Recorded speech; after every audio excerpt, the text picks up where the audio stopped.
Hello everyone, Ron here from L.T.L Tutoring Central, and today I'm talking about tips for students with ADD or ADHD. They're actually tips that would help any student, but they are especially helpful for those with ADHD.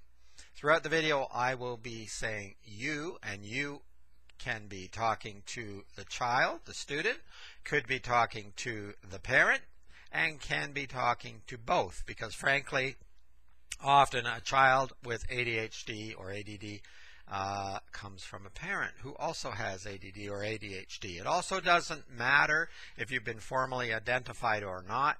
Again, these tips will help any student. So if there is an attention or focusing issue, it doesn't have to have been formally identified. These tips would still be very helpful, either for the child, for the parent, or both.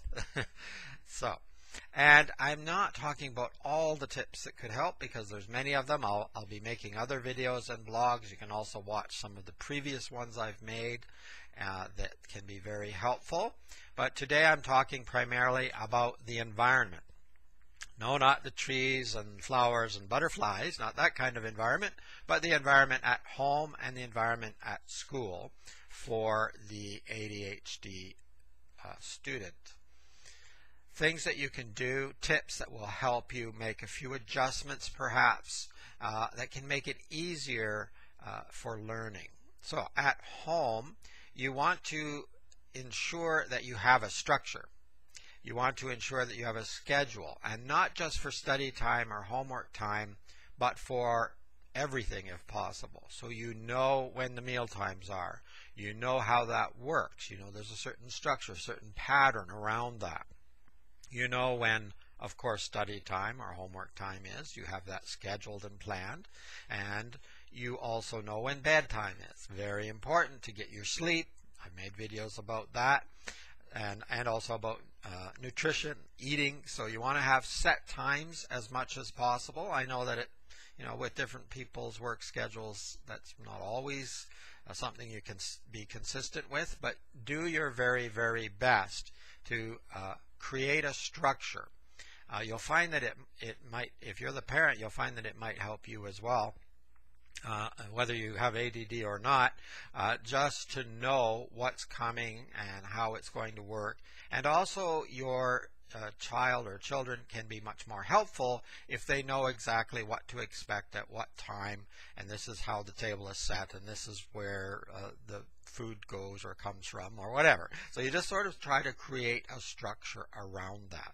And definitely have your children help, because it's important for them to learn not just schoolwork, but life work, so to speak, life skills as well, and that there can be a certain structure and routine around that. That helps to calm everything down. It helps to reduce stress. If you know the plan, if you know and you can kind of expect certain things to happen at a certain time, then you don't have to worry about all that. All of that is under control. And so that can reduce the stress. And stress creates a lot of anxiety, which can exacerbate ADD or ADHD as well. Not to mention other learning challenges. I've called this tips for ADD or ADHD, but as I say, they're tips for anyone, people who don't have a particular challenge, and those who might have other things like dyslexia or anxiety. So that's the sort of the schedule or the structure around activities at home, including the homework. But also try to find a spot to do homework or learning that is relatively quiet. Again, I know it's not always easy to do, but try to find an area. It might be just a corner of a room. It could be a separate room if you're lucky, but it could be just a corner of a room, but away from distractions, away from a window if there is a lot happening outside the window, away from telephone noise, television noise, other distractions. Even computers, cell phones, things of that nature might need to be turned off in that area. Now, if they're being used for homework, that obviously they have to be turned on, but try to limit the distractions, because often students will start texting, watching videos that have nothing to do with their homework, doing other activities with those devices. So you want to find an area with good lighting, because poor lighting can make you very tired.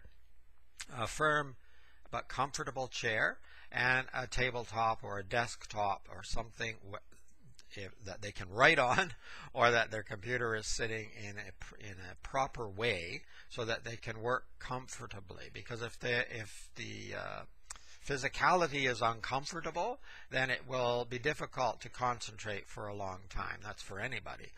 So you try to set up a corner in a room or a desk somewhere where the student will be comfortable and have supplies available, but few distractions.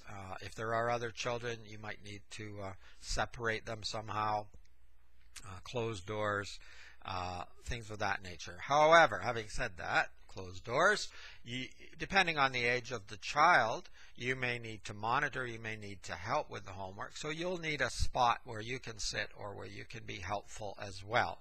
It's better to sit with the child than stand over them, because it might be more intimidating. It's nicer if you can sit down. Be comfortable and try to make the learning session, homework session, a positive activity. Look forward to it, and you don't have to go over the top. I've seen sometimes parents go way over the top, and it's just annoying to the child. Oh, isn't this going to be wonderful? This is great. Well, no, it's probably that's too much. But be positive about it. You know, this will be interesting. Let's see what we can learn today. And try to have a positive attitude yourself. Again, I've also seen parents who are so negative about their work and so negative about having to do things, and that transfers into the child. You might not realize it, but they start picking that up for their own homework and any duty that they have to do as well. And negativity leads to more negativity. It generally doesn't create a good environment for learning. So you want to have a positive and a good environment for learning.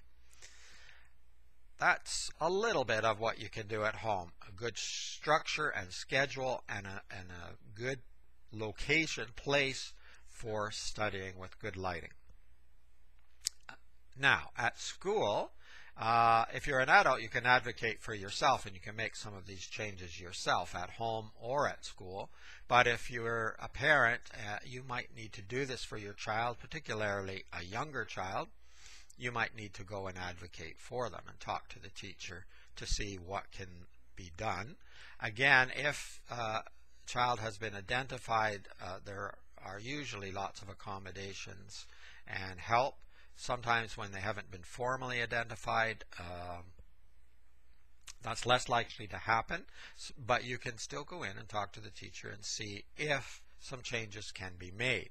Most teachers, if approached in a positive way, want to help their students learn, so they are more than willing to do what they can, but they have limits too, and you need to understand. They have a whole classroom. There's probably other students identified with other learning challenges, so they have to try to accommodate everybody if possible. And I guess I'll start with that, because sometimes it used to be, and still occasionally, they try to separate a student who has attention problems or another learning challenge, because they feel that will be helpful if they're sitting in sort of a corner by themselves, or sometimes they even used to have little barriers they could put around the desk, just little cardboard things or whatever, to reduce the distractions. But the problem is, there's a couple of problems. The student wants to know what's going on, and now he or she has to listen even more carefully, or has to try to peer over the top or around the corner. So that can create more of a distraction. So yes, you've sort of blocked a bit of their vision, but they're going to make extra effort now to try to find out what's going on outside of that barrier. So that's probably not a great idea most of the time. Now, as I should mention, with any of these tips, every child, every adult, every student is different, so you do have to play around with it a little bit to find what is going to work, but you have to also give it a bit of time to see if it's going to work. You can't just change every day because you haven't given it a fair chance. Keeping the child within the classroom is important and not isolated or identified within the classroom, because most people don't want to be seen as too different from others, and certainly not in that way. But you can find a seat in the classroom that is more appropriate for that child. Again, you're trying to avoid distractions as much as possible. Sitting at the very front of the class could be an issue because, again, he or she will be turning constantly to see what's happening behind him or her. So sometimes in the middle or a little further back, maybe not all the way at the back. It depends how the classroom is set up. These days there's a lot of different structures within the classroom. But you want to find an area that's away from as many distractions as possible, away from the pencil sharpener where students might be going back and forth, away from a doorway if people are coming in and out. That might not be an issue if the classroom is very structured and once everyone's in, that's it. But in some cases that's not happening and people are going to be coming and going, so stay away from there. A window is okay again if there's not a lot of distractions outside, but if you're looking out on the playground or on a football field or something of that nature and there are going to be lots of things happening, that could be a real distraction. So pulling a drape or curtain or finding a seat that's not as close to the window, as easy to look out the window. All of these things can be helpful. They won't solve all distractions. If you're in a classroom, of course, there will be some distractions. But students, even with ADD and ADHD, they do need to learn how to cope in situations where there are some distractions anyway.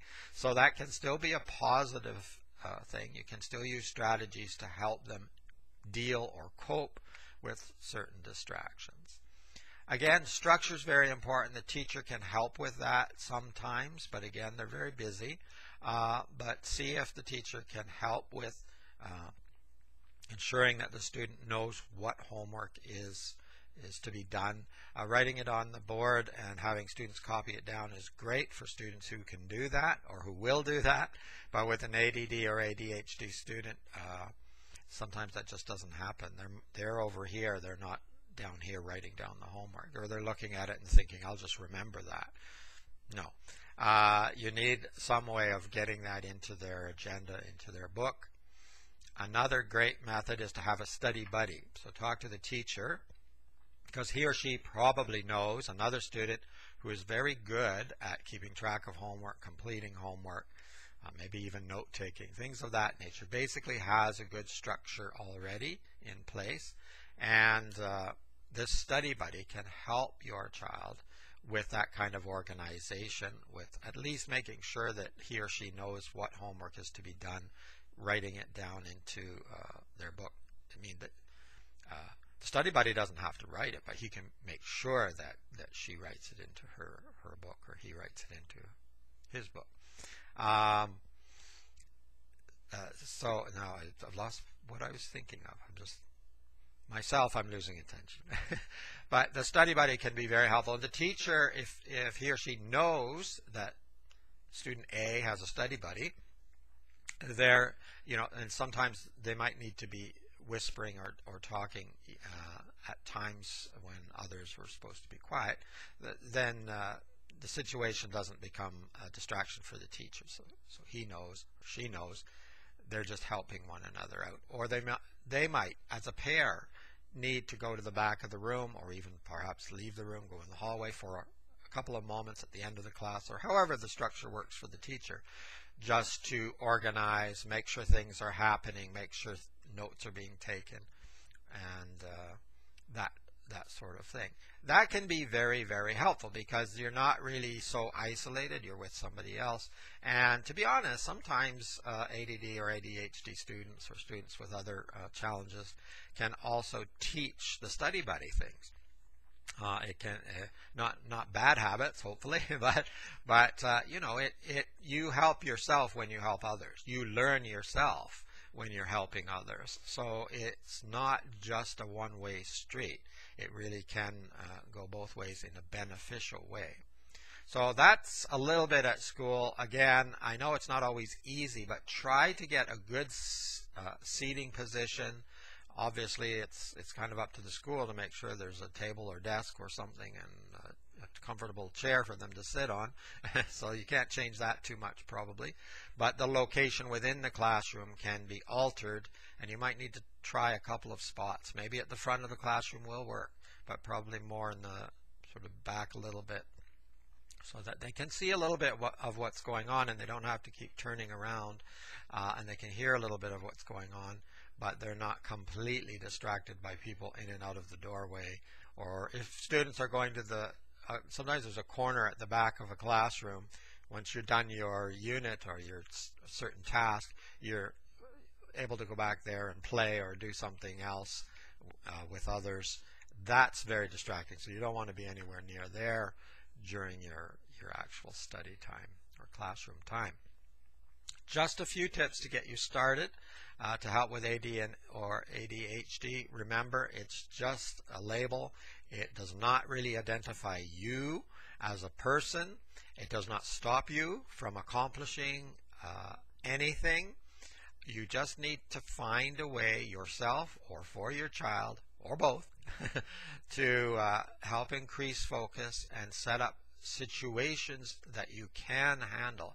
And the environment is part of it, a big part of it really. Whether you're on medication or not, or thinking about medication, sometimes changing the environment, changing the tasks. As I say, I'm going to make some other videos and blogs on this topic, can help you avoid medication or reduce medication. But medication's fine if it's needed, but it will not teach you. You still need to make other changes. Medication by itself is not enough. So make sure to pay attention to the kinds of changes you need to make. I know that's kind of funny talking about paying attention if you have ADD or ADHD, but that could be your first step toward reducing the problem. There we go. That's it for this week. It's Ron Johnson from L.T.L. Tutoring Central. I have full confidence that you can make those changes and get control and reduce the stress for yourself or for your child and make things a lot easier for doing homework and learning lots and lots. Don't forget to subscribe to the channel, click on the notification bell. If you have a comment or question, if you're watching on YouTube, of course, you can put it below. I will put a link to my website. You can always email me if you have any questions or concerns or comments. Like the video if you actually like it. Things of that nature. I'm always interested in hearing from my students. In the meantime, have an amazing week and keep learning and keep having fun at the same time. Bye-bye for now.